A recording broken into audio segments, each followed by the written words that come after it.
The fallout over President Trump's firing of FBI Director James Comey isn't going away.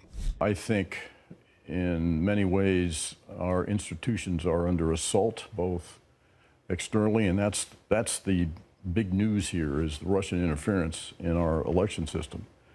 And I think as well our institutions are under assault internally. Internally from the president? Exactly.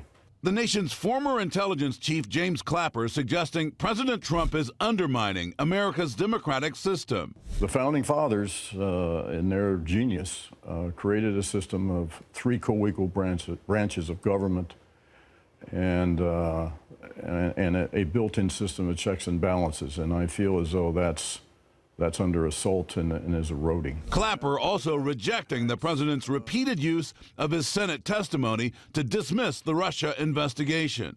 So the bottom line is, I don't know if there was collusion, political collusion, and I don't know of any evidence to it. So I can't refute it, and I can't confirm it. United Nations Ambassador Nikki Haley coming to the president's defense, while White House aides avoided the Sunday shows. The president is the CEO of the country. He can hire and fire whoever he wants. Lawmakers from both parties condemning the president's action and demanding an explanation of the president's threatening tweet suggesting that recordings may exist of his conversations with Comey.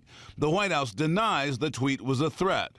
It was inappropriate. I would advise the president not to tweet or comment about the investigation. If, in fact, there are such recordings, I think those recordings will be subpoenaed. We want to make sure those tapes are preserved because we're going to want to take a look at them in Congress. The top Democrat on the Senate Intelligence Committee asserting that Comey should have the opportunity to address the president's allegations in public.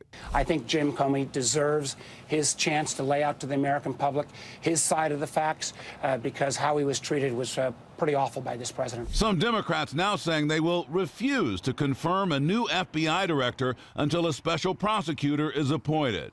I thought that this would be a very popular thing that I did when I terminated Comey, because all of the Democrats couldn't stand him.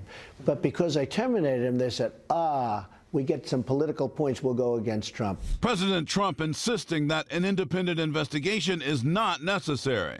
There is no collusion. We had nothing to do with Russia and everything else. The backlash coming as the president scrambles to replace Comey. I think the process is going to go quickly. A decision could come this week after 8 candidates were interviewed by Attorney General Jeff Sessions and his deputy over the weekend. Lawmakers from both parties urging the president to look beyond Washington when selecting a new director. I would strongly urge the administration to pick someone who is completely apolitical. The president has a chance to clean up the mess that he mostly created.